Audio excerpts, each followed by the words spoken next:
Добрый день, уважаемые слушатели Лесной беседки.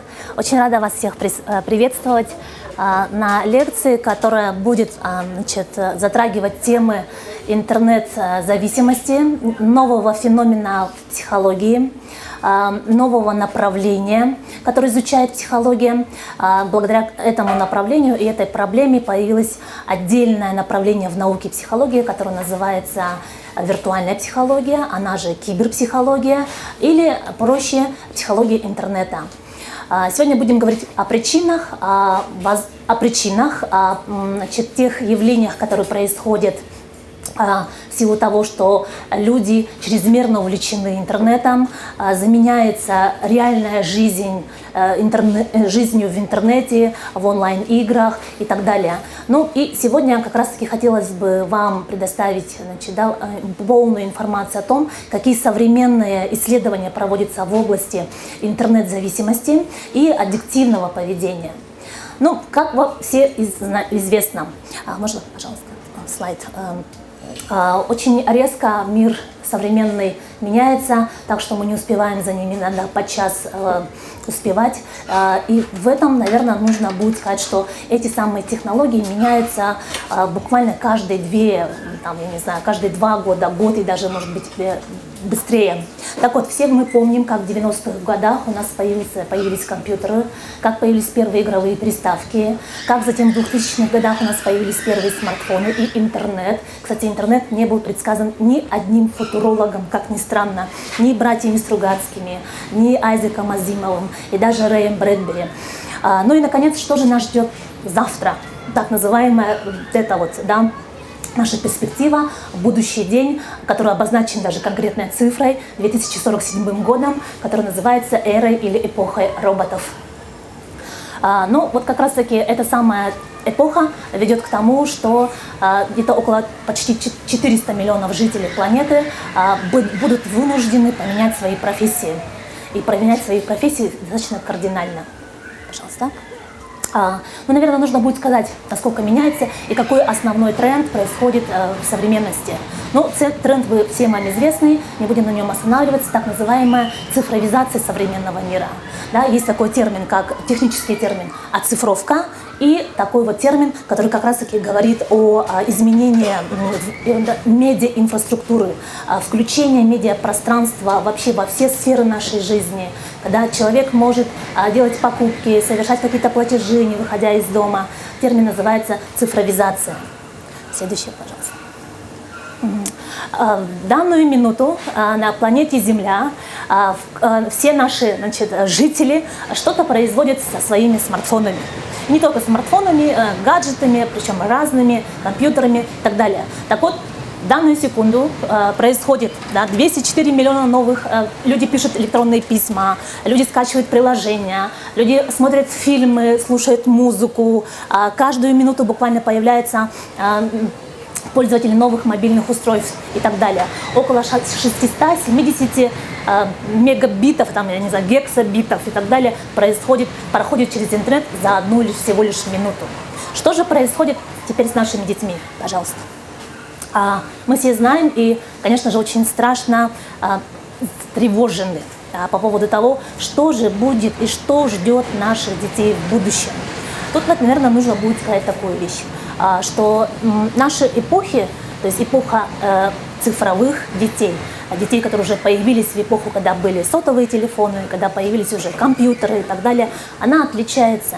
И для поколения, которое выросло без гаджетов, без интернета, конечно же, будет иначе воспринимать эту ситуацию. Так вот, надо будет сказать, что смотрите, пожалуйста, на этом слайде видно в процентном соотношении, сколько подростков находится ежеминутно и сколько часов тратит в интернете, какие основные причины и какие основные средства, плюс ко всему, для чего именно входит ребенок в интернет-пространство. Смотрите, пожалуйста. Около 9,5 миллионов детей ежедневно входит в пространство интернета. Проводилось в 2016 году очень большое глобальное исследование, в котором участвовали не только российские жители, но и жители США и жители Европы. Так вот, как раз таки, выяснилось, хотя наши дети вошли в эту цифровую эпоху чуть позже, но тем не менее они обгоняют своих сверстников в той же самой в Америке, в той же самой Европе. Посмотрите, пожалуйста, цифры достаточно неутешительные. Если говорить все-таки вот о том самом разрыве между поколениями, оказалось, что в день ребенок, да, тратит на интернет от 3 до 8 часов, и это, смотрите, какая большая цифра, какой большой процент. 92% всех детей России находятся в интернете. И лишь 53% взрослых, да, пользуются услугами, различными возможностями интернета. Это и не только этот главный симптом наверняка является этим большим и огромным разрывом между родителями и детьми. Пожалуйста, следующее. Если более подробно озвучивать данную картину, то можно сказать, что есть часть родителей, которые просто не знают, да, или подозревают, что дети сталкиваются с каким-то нежелательным контентом в интернете. 47% родителей абсолютно уверены, что дети совершенно не скрывают, что у них происходит. Хотя на самом деле 92% родителей потенциально просто даже понятия не имеют, что же на самом деле происходит в интернете, на какие сайты гуляет ребенок, чем он занимается, с кем он общается, с кем он контактирует. Пожалуйста. Следующее. Самые первые исследования по поводу интернет-зависимости были проведены еще в 80-х годах в Англии, английским психологом Шоттоном. Он исследовал 100 профессиональных программистов, тогда еще интернета не было, и как раз таки говорили о зависимости именно компьютерной. Это были люди примерно среднего возраста, от 30 и старше. Это люди были все технических специальностей. И как раз таки было выявлено, что именно эти люди предпочитают общаться и предпочитают вообще общению именно работу на компьютере. Примерно в эти же годы американским социологом и профессором психологии Массачусетского технологического института Шерри Теркл было проведено первое исследование в мире по поводу того, как осваивают интернет, да, и пользуются интернетом не только взрослые люди, но уже дети и подростки. Она выявила два способа или так называемые два стиля работы. Так называемый жесткий стиль работы и мягкий стиль работы. Жесткий стиль как раз таки предполагает, что это абсолютное желание поработить, да, машину, безальтернативность того, как работать в нем. То есть там очень жесткие заданные алгоритмы действия. И так называемый мягкий стиль работы, который предполагает как раз эту самую инвариативность. Но как таковая вообще феномен зависимости, он начал возникать и появляться только уже в начале 2000-х, в конце 90-х. Психологи начали постепенно задумываться о том, что же происходит, потому что происходило действительно что-то невероятное. Резкий бум, резкий интерес, да, катастрофическое просто пропадание, наверное, молодежи в недрах интернета, которое, да, вызывало действительно очень большое отторжение, часто вызывало такую, да, тревогу и опасения. Существует 4 основных подхода в психологии, в том, как же, да, вот эту самую интернет-зависимость, интернет-аддикцию вообще выявлять, как-то что-то о ней вообще говорить. Итак, 4 основных. Так называемый нозологический, социально-психологический подход, когнитивно-бихевиоральный подход и так называемый диалектический подход. Итак, давайте немножко поподробнее, я вам сейчас подробно расскажу, пожалуйста. Итак, так называемый нозологический подход, он появился вообще самый первый, и именно первый задал отношение к интернету. Все прекрасно понимают, и мы все знаем, что что-то новое, неизведанное, неопределенное, оно вызывает первую реакцию страха. Страшно, непонятно, чего ждать от этого. 3 основные реакции страха: замереть, напасть или остановиться. В общем, мир занял, да, вот эту странную позицию, очень часто как раз-таки нападать. Но, опять-таки, если говорить о нозологическом подходе, надо будет сказать, что да, интернет со всеми его возможностями вызывает изменения в здоровье человека. Портится зрение, портится из-за частого и долгого сидения, конечно же, позвоночник человека, да, страдает спина, соответственно, страдает вся периферическая нервная система человека, страдают все его реакции и, конечно же, страдает вообще общение человека с другими людьми. Другой подход, этот подход как раз-таки характеризуется тем, что этот подход занимают именно наши отечественные психологи. Одним из самых ведущих и глубоких психологов, которые изучают проблему и феномена интернет-зависимости, является Александр Войскунский, который как раз-таки говорил о том, что зависимость, вот эта болезненная зависимость, так называемая, она возникает как следствие того, какое окружение у человека, с кем он будет общаться. Это в первую очередь его семья и во вторую очередь его друзья. Да? Та самая близкая среда, в которой человек просто растет. Немного поподробнее как раз-таки о этом подходе, пожалуйста. Так вот, этим психологом и группой его соратников, коллег, было выявлено, да, что есть некоторые личностные черты характера, которые могут приводить к формированию дезадаптивных, да, аддиктивных стратегий поведения.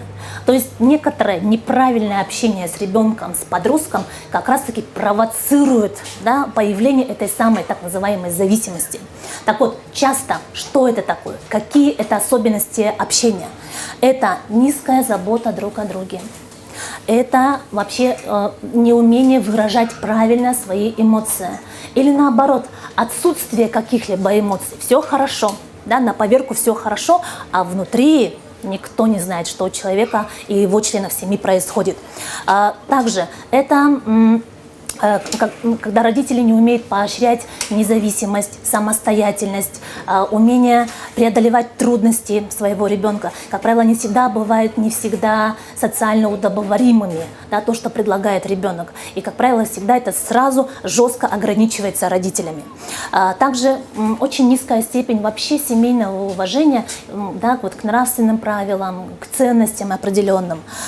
Конечно же, вот, отсутствие вообще какого-либо традиционного активного отдыха семейного, вылазки на природу, катание на велосипедах, коньках, да, например, какие-то постоянные такие мероприятия, как походы, там, я не знаю, в кино, в кинотеатр и так далее.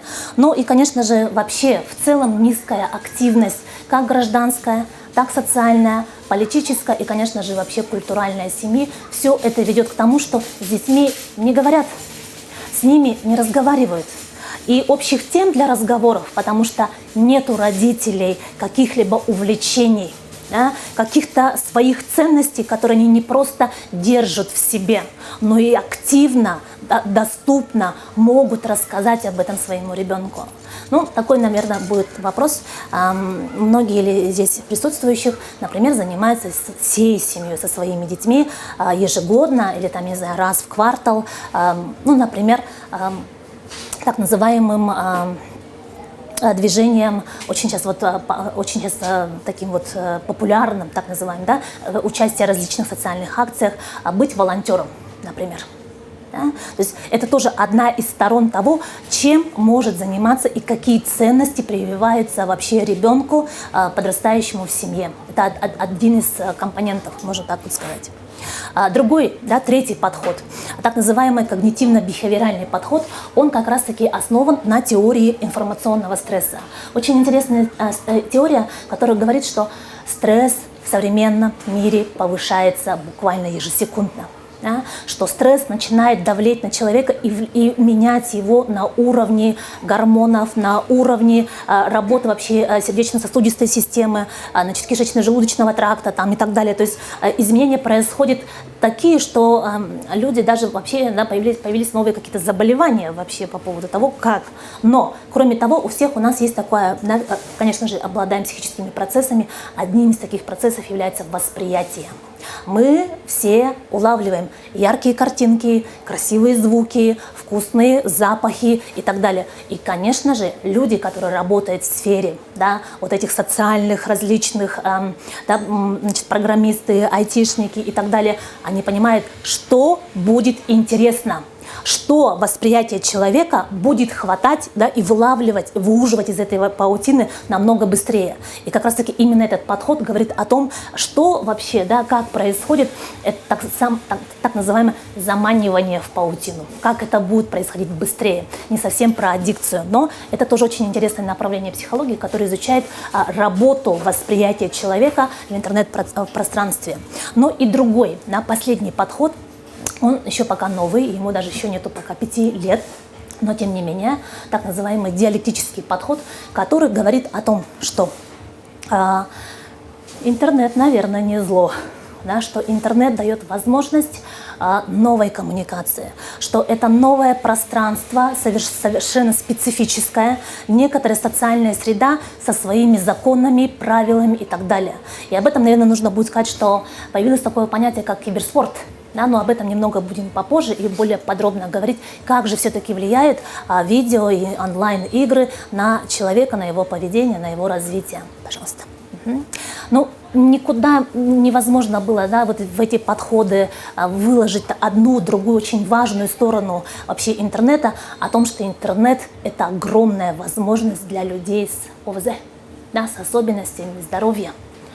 Людей, которые по каким-то, по разным причинам, по органическим причинам и так далее, не способны жить, да, полноценно, но интернет с его возможностями дают им вот эту самую жизнь. Всеми известный Стивен Хокинг, да, огромное количество детей, которые научились говорить, которые научились ходить, которые научились общаться с другими людьми, обрели огромное количество друзей и вообще как-то себя утвердили в этом мире, это как раз-таки все стало возможным с появлением интернета. Пожалуйста. Ну, наверное, нужно будет еще раз повторить, что интернет – это особая специфическая среда, которая имеет, конечно же, свои положительные стороны, имеет, конечно же, свои отрицательные стороны. Но давайте, наверное, скажем о положительном, да, воздействии. Ну, это уж точно, что интернет с его, да, играми, не только играми, но и фильмами, музыкой, возможностью онлайн гулять по лучшим музеям этого мира, дает нам возможность действительно как-то отдохнуть и эмоционально действительно разрядиться. Очень известный социальный психолог, она еще и политолог, Екатерина Шульман, высказала такую очень интересную идею, которая часто, теперь она уже является проявляется везде по всему миру, некоторый такой тренд, общемировой тренд, что постепенно агрессия или уровень агрессии и насилия в обществе, независимо от страны, от уровня жизни и так далее, оно падает. И одним из компонентов, это еще пока просто вероятность, но тем не менее вероятность, на которую, да, рассчитывает, которую учитывает и так далее, что это возможность как-то прийти усталым домой, да, сесть и вот в этой игре вытащить, может быть, свой весь негатив. Да, и это таким образом как-то эту агрессию скинуть, потому что игра, она и есть игра, даже если она онлайн-игра. То есть все те же механизмы, они работают. Конечно же, творческое мышление, да, все игры развивающие, все головоломки, все, что дает, возможность даже писать картины и так далее, все это заложено в интернет-пространстве. Ну и, конечно же, про YouTube, великое изобретение людей, я не знаю, самых, наверное, открытых, действительно, людей, которые являются альтруистами, которые за бесплатно, да, буквально вывешивают в YouTube, начиная от того, что как построить дом, до того, как приготовить там курицу там, или лазанью, там, или еще что-то. То есть огромный кладезь того, где ты можешь научиться буквально всему. Да? И это машина, которая работает сама по себе. Но если мы говорим, например, про ту же самую Википедию, которую многие ругают, это вообще-то, извините меня, да, энциклопедия, которая пополняется пользователями. Самими пользователями. Любой человек может достать, да, Википедию и положить туда свою какую-то строчку или какой-то свой листик. Ну, нужно, конечно же, понятно, что нужно ее, да, перепроверять, но тем не менее, это то, что создается, ребят, сегодня нами самими. Ну, конечно же, про негативные последствия, угрозы, да, сложности не говорил, наверное, только ленивый. Они уже известны, что да, на физическое здоровье, да, про то, что уже я проговорила, и на зрение, да, и на вот вообще в целом на моторику человека очень плохо значит, мешает. Учителя, педагоги, преподаватели бьют тревогу, что заменил интернет собой всю учебу и не желают дети учиться, ходить в школы, там, познавать и так далее. Ну и, конечно же, поведение, что появляется огромное количество одиноких людей в силу того, что просто люди перестали уметь общаться, находить общий язык, знакомиться. Хотя, с другой стороны, интернет – это да, и другая сторона, когда мы говорим про знакомство и про контакты. Человеку, который отгорожен, у которого очень странные или интересные, наоборот, да, свои особенности в интернет-пространстве, он может найти человека, который увлечен такими же странными интересами, например. Да? То есть это очень такая двоякая сторона вот интернета. Пожалуйста, следующее. Ну, нужно будет сказать, да, что, конечно же, если мы говорим о детях, особенно когда мы говорим о подростках, надо будет сказать, что особенности возраста, да, это есть группа риска.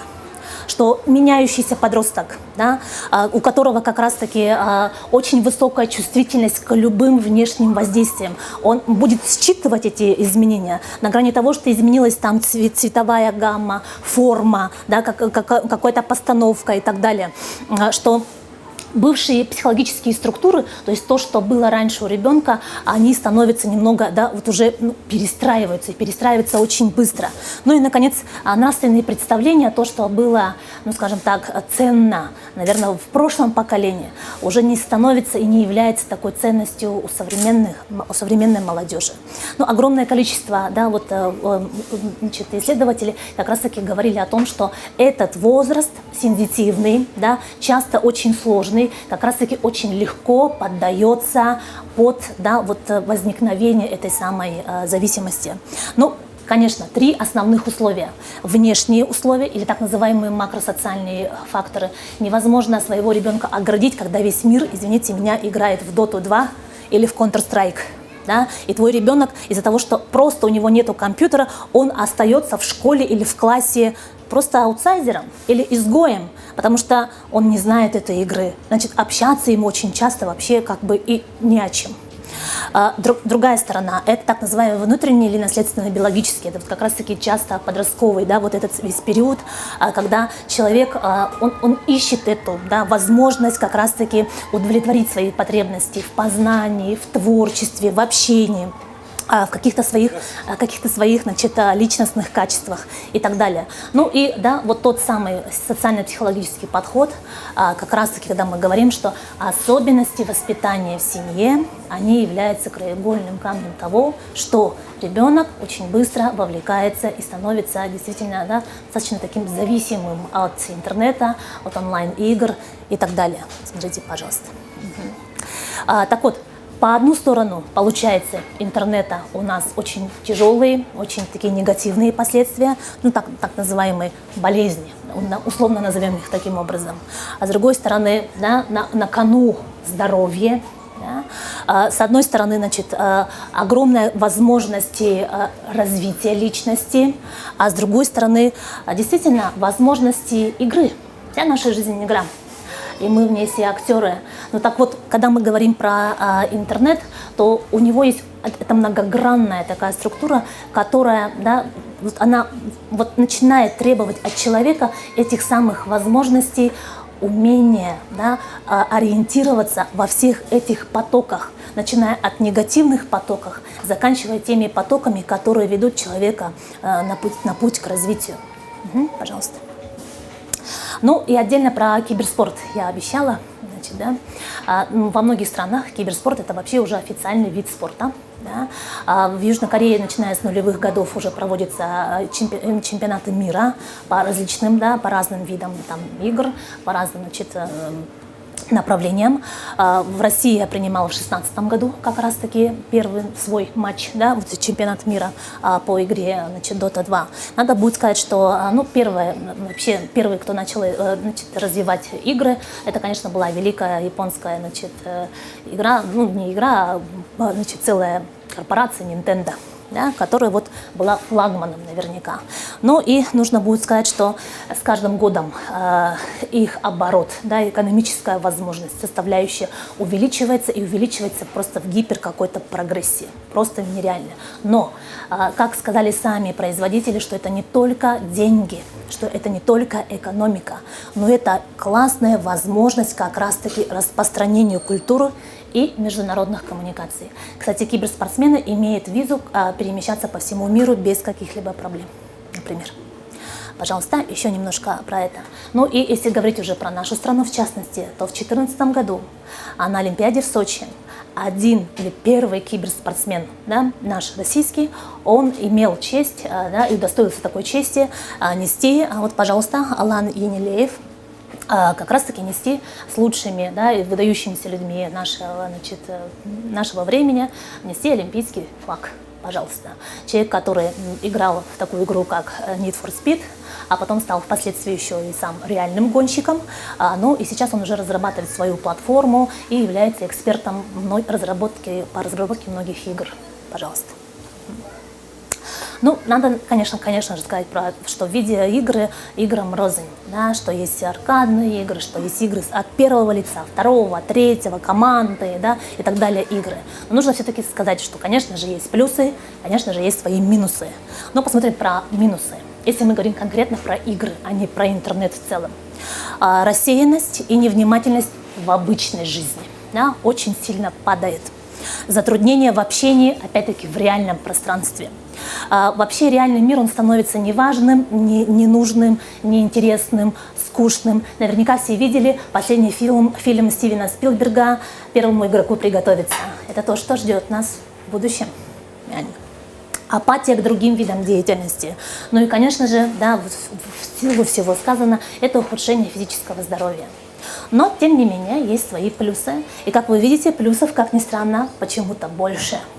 Так вот, это обучающие, развивающие игры, это опять-таки эмоциональная разгрузка, это абстрактное мышление, которое начинает развиваться с такой дикой скоростью при решении игровых сложных ситуаций. Это, конечно же, новые знакомства, потому что ты можешь играть тут же с человеком, который находится вообще в другом полушарии, да, Земли.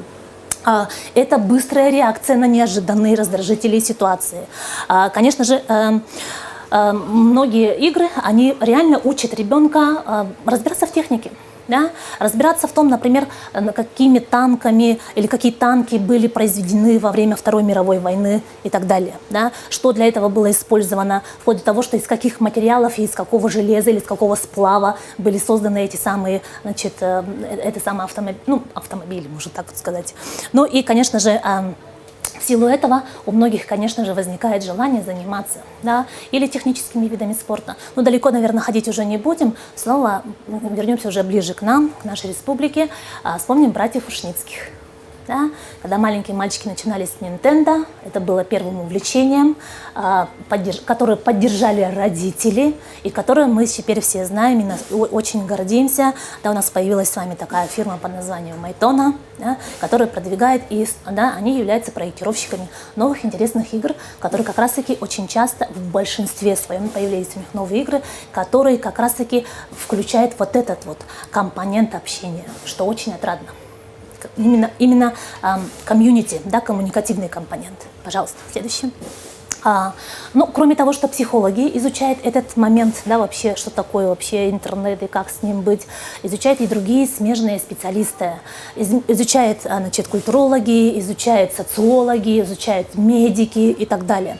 Так вот, Лоуренсом Катнером и Шерил Олсон как раз-таки было проведено, оно было, правда, небольшое, но тем не менее исследование именно на, значит, киберспортсменах, который как раз-таки сказала, что агрессивное поведение, оно не увеличивается, оно не доказано вдруг. И культуролог Джеред Джонсон сказал как раз-таки, что интернет сейчас, он выполняет роль так называемого, если это можно выразиться, наверное, альтер-эго детей, да, или подростка. То есть для того, чтобы справиться с какими-то очень сложными ситуациями, ребенок одевает эту роль или берет на себя роль, да, или там Беовульфа, или там Супермена, там, или выбирает, причем не просто выбирает, а выбирает активно. Он начинает выбирать личностные характеристики этого самого героя. То есть это часто честность, это часто ответственность, это часто смелость и так далее. И все эти характеристики, да, они начинают вести этого самого героя не просто к какому-то достижению, да, а к очень сложной. Да, если мы говорим про деятельность, то деятельность выступает тут уже во всем своем полном масштабе. Пожалуйста, следующий. Можно? Но если мы говорим все-таки про более такие сложные, длительные исследования, одно из самых длительных, лонгитюдных исследований, оно длилось 25 лет. Это было как раз-таки, вот буквально недавно оно закончилось. Эти, значит, два ученых, Мальте Элсон и Кристофер Фергюсон, причем в одно и то же время на разных выборках, изучая огромная, большая очень выборка была, значит, кого изучали, посмотрели, что часто, да, как раз таки, когда мы говорим про агрессию, агрессия является следствием того, что человек пережил часто какое-то, да, насилие по отношению к самому себе. Очень часто у этого человека не вовремя были развиты или вообще не сформированы навыки коммуникации. И единственное, что умел этот человек, как правило, особенно который получил, да, ну, скажем так, агрессию в свой адрес, единственной моделью поведения. То есть они как раз-таки сказали, что компьютерная игра – это лишь потенциальный катализатор. И человек, у которого как раз-таки есть агрессия, он и выбирает эти агрессивные модели игр. Да, агрессивные игры, то есть вот именно те, которые содержат там сцены насилия там, и так далее. То есть вот это исследование как раз-таки показало, что игра, да, значит, в видеоигры не равно пошел и начал агрессивничать в жизни, отнюдь. Да? Это лишь просто, можно сказать, что это поле некоторое. Пожалуйста. Ну и давайте более подробно, где же, да, если мы говорим про интернет и какой он внутри, нам вот статистические данные, где же дети пропадают, где они больше всего проводят времени. Итак, общение в чатах, посмотрите, пожалуйста, до 3 часов было исследовано и больше 3 часов. Посмотрите, насколько в процентном соотношении. Игры, так называемые стрелялки, посмотрите, от 4,9 до 12,1. Познавательные сайты, посмотрите, очень хорошая цифра, 9,8 до 3 часов и 2,4, соответственно, более 3 часов. Скачивание файлов музыки, мы думаем, что они играются? Посмотрите цифру, 23,8%. Скачивание музыки, фильмов там, и так далее. Ну и, наконец, так называемый серфинг, то есть и то, и другое, да, и начинает и играть, и скачивать, и смотреть фильмы и так далее. Вот посмотрите, пожалуйста, и все вместе сразу. Если говорить по гендерному соотношению, тоже очень интересный момент. Пожалуйста, следующее. Тут как раз таки были исследованы отдельно мальчики, девочки. Оказалось, что девочки больше предпочитают общение в социальных сетях. Посмотрите, 62,8%. Конечно же, игры, стрелялки – это в большей степени прерогатива мальчиков, да, и это их выбор. Игры-квесты, посмотрите, насколько у мальчиков, посмотрите, 36, и 2,3 у девочек. Познавательные сайты в интернете, 1,8 у мальчиков и целых 4,7 у девочек. Скачивание фильмов, музыки, почти одинаковая цифра, 14 и 15 соответственно. Ну и, наконец, да, серфинг, и то, и другое. Посмотрите, и общение, и игры, и так далее, 17 у мальчиков и 15% у девочек примерно. Пожалуйста. Ну и надо будет немножко предостеречь, конечно же, родителей. У многих наверняка уже возникает, да, и они видели эту симптоматику, но тем не менее еще раз напомнить будет полезно. Итак, если ребенок с нетерпением ждет, да, когда же он наконец придет домой и останется один и будет играть, это уже немножко, да, такой первый звоночник. Если при этом он не, да, вот зашел буквально на 15 минут, очнулся спустя час, 2 или 3, и он себя не контролирует. Если у ребенка начинается сухость или резь в глазах, и он да, это тоже один из симптомов. Появляется вдруг раздражение, агрессия какая-то, да, или апатия. Ребенок не может уснуть, или сон очень, да, такой рваный, или сон, или просыпается за ночь по нескольку раз. Стал вдруг неуверенным в себе резко, без на то причин. Вдруг, значит, хочет, чтобы его оставляли. Значит, ну, поедем, мы сейчас все, например, на дачу. Ребенок говорит, нет, не хочу на дачу, оставьте меня одного с едой, как правило, да. Я буду сидеть один и буду заниматься. Вот самое лучшее времяпрепровождение.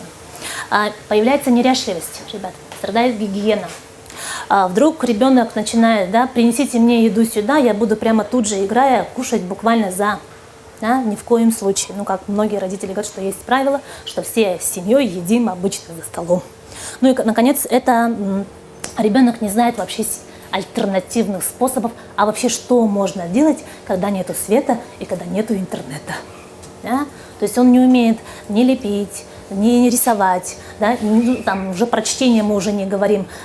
Даже многие дети не умеют играть просто в настольные игры, положим. Ну и нужно будет такое еще сказать, что, конечно же, раз есть такая проблема, то психологи, столкнувшись с ней, начинают с ней работать. И работать прежде всего начинают не с самим ребенком, а начинают работать с семьей. Да, с его близкими, с его сверстниками, начинают выявлять их интересы, их желания, их увлечения, ценности, направленности. Конечно же, начинается работа по как раз-таки воспитанию вот этих самых волевых качеств, особенно такого качества, как волевые качества, то есть регуляция или контроль. Контроль над временем очень важный. Но тут очень часто помогают очень хорошо, кстати, таймеры различного рода. Но очень часто многие родители говорят: ой, отбирая все шнуры, отключаю, не даю, у ребенка еще более часто возникает обратная реакция, вплоть до того, что ребенок начинает пугать, или иногда и вообще убегает из дома. Ну и обычно, как правило, есть некоторые небольшие рекомендации, что же нужно делать в случае, когда ребенок все-таки все эти симптомы налицо. Как раз таки поддерживать ребенка, поощрять его самостоятельность, поощрять его независимость, конечно же, вместе обучаться вот этому интернету и различным всем этим возможностям, которые есть, учить его, строить отношения, ну и, конечно же, снова повторюсь, это контроль над временем, управлять своим временем, самоорганизация, пожалуйста. Ну и, наверное, нужно будет сказать, что очень многие специалисты говорят о том, что все-таки социально-психологическая, вот эта среда, вообще социальная среда, скажем так, она очень сильно начинает влиять, особенно на ребенка. И если мы говорим все-таки про такой феномен, как зависимость, то чистой аддикцией, зависимостью сейчас еще об этом говорить рано. То есть, вернее, будет говорить, что это все-таки увлеченность интернетом или увлечение интернет-деятельностью получается. Но пока еще говорить о том, что очень много противоречивых пока еще исследований, пока психология только начинает, и социология в том числе только начинает изучать, поэтому пока очень жестко давать какие-то оценки и говорить, что вот у него уже зависимость, потому что еще раз скажу, методик конкретных на выявление интернет-зависимости пока еще не выработано. Пока еще наука психология их не доказала, не перепроверила и так далее. Ну и, наверное, не стоит забывать о том, что кроме интернета у нас есть с вами огромное количество интересов, огромное количество сфер, в которых мы можем себя проявлять, что у каждой семьи наверняка есть какие-то традиционные свои мероприятия, свои семейные какие-то празднества, какие-то свои секреты, какие-то свои, скажем так, наработанные годами, скажем так, совместный досуг. Тут уже представлено, наверное, уже говорить не стоит, но тем не менее, резюмируя свое выступление, хотелось бы сказать, что сегодня интернет, очень часто мы видим, что интернет воспринимается абсолютным злом. Что и портит здоровье, и портятся взаимоотношения, что и вот все как-то все в ту сторону идет. Но есть и другая точка зрения, что интернет — это пространство, огромное или мощное пространство развития, которое происходит еще пока неведомыми нам путями, и эти пути и скорость нас очень сильно пугает. И вот две точки зрения, наверное, я сегодня выскажу, они абсолютно разные. К нам несколько лет назад приезжал психолог, очень известный психолог Борис Братусь, и про интернет он сказал такую очень вещь, позвольте я процитирую, что в целом, благодаря социальным, всем этим возможностям, интернета в том числе, человечество выиграло, а личность проиграла, просто проиграла. Это одна точка зрения. И другой, не менее известный, выдающийся современный психолог Александр Асмолов говорит о том, что надо, ребят, проводить киберчемпионаты в школах. и проводить их как, да, познавательные, мощные, классные квесты, потому что образование нынче, оно страшно отстало от того, что происходит в интернет-пространстве. Спасибо большое за внимание. Вопросы? Да. Со скольки лет надо все-таки давать ребенку гаджеты и интернет? Хотя бы гаджет первое. Ага. Рекомендуется не раньше 7 лет. Не раньше 7 лет. Вот. Потому что это же зависимость. Это получается, что очень ранняя и быстрая зависимость. Спасибо за вопрос, очень важный вопрос. То есть чем раньше ребенок приобщается к интернету, тем быстрее как раз-таки отсутствие других альтернативных способов. Да? Потому что ты тут сел, нажал на кнопку и получил результат. Да? Но при этом ты не бегал, при этом ты не валялся в лужах, при этом ты не почувствовал телом, что значит падать. Да? Ты не знаешь, что такое вообще. Там многие вещи, того, что как-то там, что-то там своими руками. Но тем не менее, когда мы говорим про творить своими руками, я как раз-таки провожу занятия с детьми, и дети приходят ко мне со своими гаджетами и говорят, а можно мы тут поиграем? Да? И вот на этом вопросе ровно все заканчивается. Потому что дети на самом деле страшно любят эту альтернативу. Вырезать, лепить, рисовать, заниматься творчеством, но творчеством непростым, ребят. А творчеством, которое является реальным творчеством, то есть без образца. Но это определенная, опять-таки, да, определенные условия, это определенная методика, которая будет действительно интересна, и она будет в сфере субкультуры детской. Детская субкультура. Это то, что интересно ребенку. Да? Это все те самые, ну, часто у девочек, пока сейчас популярны те же самые единороги, например, да? А у мальчиков как раз-таки, ну, у кого помладше, пока еще, значит, Майнкрафт, так называемый, а постарше это уже различные герои, да? Уже более такие сложные герои. Все. Да, да. Сейчас создаются технологии, как называемые искусственного интеллекта, Да. логического мышления. Да. Это передовые технологии. Кстати, мы если заметили, что в 2002 году в Китае начали разработки именно вот этих технологий. И сейчас, оказывается, и вся военная область переместилась именно в этом направлении. Потому что уже и летчики управляют уже не самое, просто вводится команда. И там уже логически сам компьютер решает эти задачи. Но это тоже психология. Ну, про чистую психологию, тут не совсем моя область, конечно же, да, но позвольте как-нибудь, значит, вам ответить. Микрофон нужно говорить. Слышно, да? Ага. Позвольте, значит, постараюсь как-нибудь сейчас ответить по поводу вот искусственного интеллекта. Отличие искусственного интеллекта от психики человека в том, что у нас с вами есть замечательная, вот это просто, я не знаю, кем подаренная возможности ошибки. И в этом смысле человек, или, скажем так, искусственный интеллект, он всегда будет проигрывать человеку. Потому что искусственный интеллект, он запрограммирован на отсутствие ошибки. Ну, как-то так.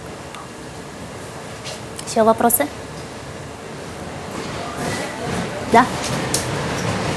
Два вопроса. Ага. В самом начале выступления вы сказали, что в России 92% детей охвачено интернет-зависимостью, да? Нет, не интернет-зависимости, они находятся в онлайне, да, в речь интернете. идет о детях всех возрастов или какая-то выборка определенная? Если говорить конкретно там про одно исследование, это дети 80-14-16 лет. От 80 до 14-16, там две выборки было. И с чем это связано? Почему именно в России вот такие высокие показатели, когда, как вы говорили, что в других странах они ниже? С экономической точки зрения, допустим, Россия не такая продвинутая, как, допустим, многие страны Запада, Согласна. И Азии в последнее время, да? Здесь немножко поясните, Спасибо большое, такой вопрос хороший по поводу того, что почему именно в России, да, высокий такой уровень и процент детей, которые все время в интернете. Ну да, вот как раз таки сами уже почти что ответили на свой вопрос, что социальное и вообще качество жизни в России, ну мы все уже не будем про это говорить, но тем не менее родители современные, они находятся в очень большой тревожности. Очень большой высокий уровень тревоги, который, ну, это опять-таки может быть даже и культурально, и исторически так сложилось, что очень много было катаклизмов буквально вот недавно. да, то обваливался, то, значит, инфляция, то там еще что-то. И современные родители, бедолаги, вынуждены, что надо как-то, да, как-то быть к этому готовым. Это значит, надо больше работать, соответственно, да, держаться за свои рабочие места, хватать любую возможность, но и это еще не все. Детей надо готовить. Да, готовить детей к этому непонятному миру, к этой неопределенности и готовить их как? А будем своих детей английскому, китайскому, на бассейн будем водить, да, будем всевозможными художественными спортивными школами. И у ребенка получается, что совершенно не остается своего свободного времени. Времени как раз-таки, когда он ничего не делает. И родителям кажется, что он теряет это драгоценное время тем, что он занимается вообще, он просто ленится и лежит. Но на самом деле именно в этот момент та информация, которая просто падает на него гигабайтами, укладывается, да, вот как раз-таки в ту самую, да, долговременную память, она начинает осмысляться, она начинает укладываться, ну, если можно так сказать, вот, ну, если на подкорку, ну, да, но те самые структуры, которые будут работать на ребенка всегда. И вот эта тревога родителей очень часто, соответственно, их очень большая занятость приводит к тому, что дети остаются часто дома одни. Да? С ними как-то, даже если они, родители бывают дома, то часто это всегда какое-то натаскивание или там морализаторство, иногда очень часто. Но родители даже просто и хотели бы, наверное, заниматься, да, с чем-то со своими детьми, но у детей уже, к сожалению, часто бывают другие интересы. Интересы, которые всегда под бок. Гаджет, он рядом всегда. А мама, когда она еще придет с работы?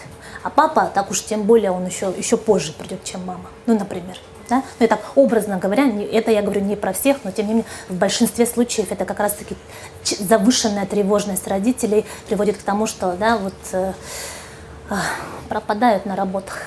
И дети, соответственно, вынуждены оставаться сами собой. И родители просто даже не знают, чем занимается их ребенок. Первое, что есть, оно под боком, это легко и быстро, это гаджет, к сожалению.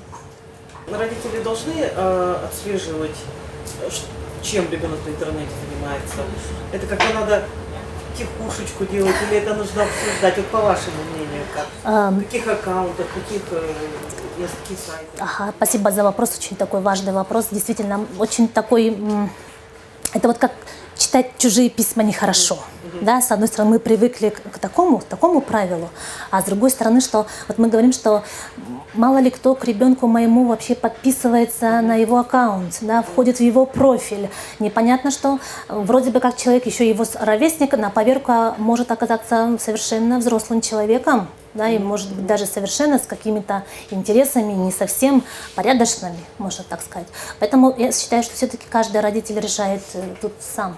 Да, как он будет поступать, будет ли он подписываться к своему ребенку в друзья, и, соответственно, любой ребенок, да, будет знать, что родитель у него в подписках, и как-то будет, может быть, или, вернее, будет так, может, что родитель будет говорить своему ребенку, что можно делать в интернете и чего делать нельзя. Нельзя, да, какую-то личную информацию, нельзя какой-то открытой части тела, да, нельзя там, значит, общаться и, значит, выдавать какие-то еще там, да, очень важную информацию. То есть есть определенные правила, пока, ну, которые вырабатывает сама семья, но они на самом деле прописаны. Ну, наверное, немножко будет как реклама, но, например, та же самая лаборатория Касперского, да, вырабатывает очень хорошие программы защиты и четкие есть прописанные правила, то, как надо себя вести вообще в интернет-пространстве детям и родителям. Зайдите, очень хороший сайт, который вот буквально, да, говорит о том, как нужно общаться и что нужно делать вот в конкретном случае. Совершенно нельзя жестко пресекать какие-то, получается, ну то, что слишком чрезмерно увлекается там интернетом, компьютером, то вообще категорически, но никак прям твердым нельзя, да? Ну, или как смотреть эту ситуацию. Ну, как бы на каждую ситуацию есть свои какие-то, да, общего какого-то правила, конечно же, не существует, но вот эта вот чрезмерная жесткость, она как раз-таки вызывает такую же реакцию, абсолютно такую же реакцию. Ну, как всегда, вот запретный плод бывает сладок, если чем больше этого запрета, тем больше есть желание, да, это нарушать, например. И вот в этом смысле договариваться, не запрещать, а договариваться, что да, вот здесь можно, а потом уже нельзя.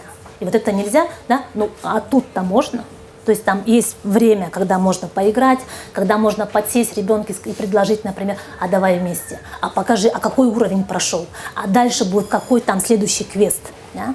Пожалуйста, тут, может быть, кто-нибудь поднимите руки, кто знает, в какие игры играют их дети. Если есть родители, и родители, наверное, есть. Угу, отлично, есть, оказывается, один. А кто когда-нибудь со своим ребенком в какую-либо онлайн-игру играл? Ага. Кто когда-нибудь в этой игре побеждал своего ребенка? У нас только один человек на всю нашу компанию. Это очень здорово, что вы знаете, что есть такие игры, и что вы даже умеете как-то в них играть. Да. Скажите, пожалуйста, вот вы сейчас говорите про сегодня, а как вы видите, допустим, те же плюс 25 лет, ну, про тот же фильм, да, первому игроку подготовиться. Я согласна, что это один из вариантов, но опять-таки это оптимистичный вариант. Это оптимистичный. В моем понимании, да, потому что все-таки глобальная гаджетозависимость, это переходит на уровень физиологии, и человека будут в будущем, и даже уже сейчас есть вживляться. Да. Вживляться новые. То есть человек становится один с машиной. С машиной. С машиной. Да. И насколько это кто будет решать? Ну, в конце концов, это будет сначала одно, допустим, тот же чип поставит, и вместо карточки будет паспорт, да? Потом в следующий раз он там, не знаю, человеку плохо ставит, он вызовет скорую помощь. Это все плюсы. А из минусов, насколько быстро человек сам будет принимать решения? Ну, когда вот мы говорим, что есть игры, если про игры сейчас немного, да, чтобы как-то вот, как я поняла этот вопрос, есть люди, которые играют в игры, а есть люди, которые эти игры создают. Да? Это два разных уровня совершенно. И качества разных, и уровня совершенно разных. Да, не секрет, что дети не читают, и творчества очень мало, и воображение очень слабое, и представления-то какие-то очень слабенькие. Сейчас не буду загадывать совершенно далеко, сейчас скажу немного про топ-менеджеров, например, того же самого Microsoft, Google и так далее. Это бывшие подростки, которые зачитывались Айзеком Азимовым, Рэем Брэдбери, да, это те были фантасты, которые создали им это будущее. И они пришли, и это будущее сейчас они создали. Даже тогда это была еще утопия, и это была позитивная, красивая картинка. Позитивная, красивая картинка в том, когда мы говорим, что чип вложен, и ты можешь вызвать себе скорую, она сложилась. Но есть и другая сторона. Я соглашусь. Люди, которые как раз-таки может вкладывают в нас определенные реакции на определенное воздействие. Люди, которые дают думать именно в этом направлении, никак не в другом. Отлично. Это же как бы большое поле, ну, скажем так. Ага. И вот тут вот я бы, наверное, просто даже я согласна с вами, да, абсолютно соглашусь, но тут, вот, наверное, сказала, что а давайте мы все равно от этого это неизбежно, да, как-то уйти от этого, а давайте-ка будем активными пользователями, которые будут задумываться, а что и кто стоит за картинкой. Тот, который будет осознанно выбирать, да, и знать, что он хочет, для чего он хочет, почему он хочет и как он этого хочет добиться. И вот как раз-таки именно вот такой вопрос и такой, да, разворот, наверное, того, что не там, лучше, хуже, да, а быть активным и быть осознанным пользователем. И вот это, кажется мне, задача уже родителей и уже взрослого поколения, которое, к сожалению, не может этого дать в силу того, что у него этого еще опыта нет. И поэтому, может быть, я все-таки выгодскианец, человек, который верит в то, что да, нужно учить, и это, любая учеба ведет к развитию, к неизбежному развитию. Да? И что если ты пользуешься, если ты идешь, и если ты начинаешь искать новые способы, так оно и будет. Это неизбежно. И если искать только одни сплошные минусы и говорить, что будет все плохо, и как-то это не очень хорошо и так далее, это роль жертвы. Когда мы ее принимаем и соглашаемся со всем. И эта роль жертвы как раз-таки ведет к тому, что да, мы становимся очень хорошо ведомыми, очень конформными людьми, которыми просто легко управлять. Очень легко управлять. Поэтому все-таки да, вот, речь в родителях и во взрослом поколении. Среда. Нужно всегда сначала Создавать родителя, среду. Да, Да. родителя Да. всё-таки воспитать, а потом уже, Да. чтобы родитель ребенка воспитал, так? Да. Спасибо. Да. И последний, кажется, вопрос, нас уже немножко торопят, уже следующий выступающий, пожалуйста. Я хочу спросить, какое-то время назад была актуальна боль головная, зависимость от телевизора. Тогда перед телевизором сидели, да? Да. И вот сейчас на слайде там промелькнуло, что скачивание фильмов, просмотр, музыка, это тоже интернет-время, да? Можно ли сравнить вот тогда вот, в зависимости от телевизора и то, что сейчас? Ой, такой хороший вопрос. Как раз таки спасибо за вопрос. Наверное, скажу, что всегда все новое всегда поначалу вызывало резкое отторжение и критику. Самая первая критика, знаете, когда появилась в Средневековье, когда появилось книгопечатание. Да, и когда сказали, что так, не один человек специально будет там писать, а все что угодно можно будет клепать. И пошло. Появилась музыка и появилась Библия. Да? И это было тоже нововведение, которое ругали так страшно. Ребят, как бы мы бы без музыки вообще жили? Или это только прерогатива избранных, или все-таки это достояние многих?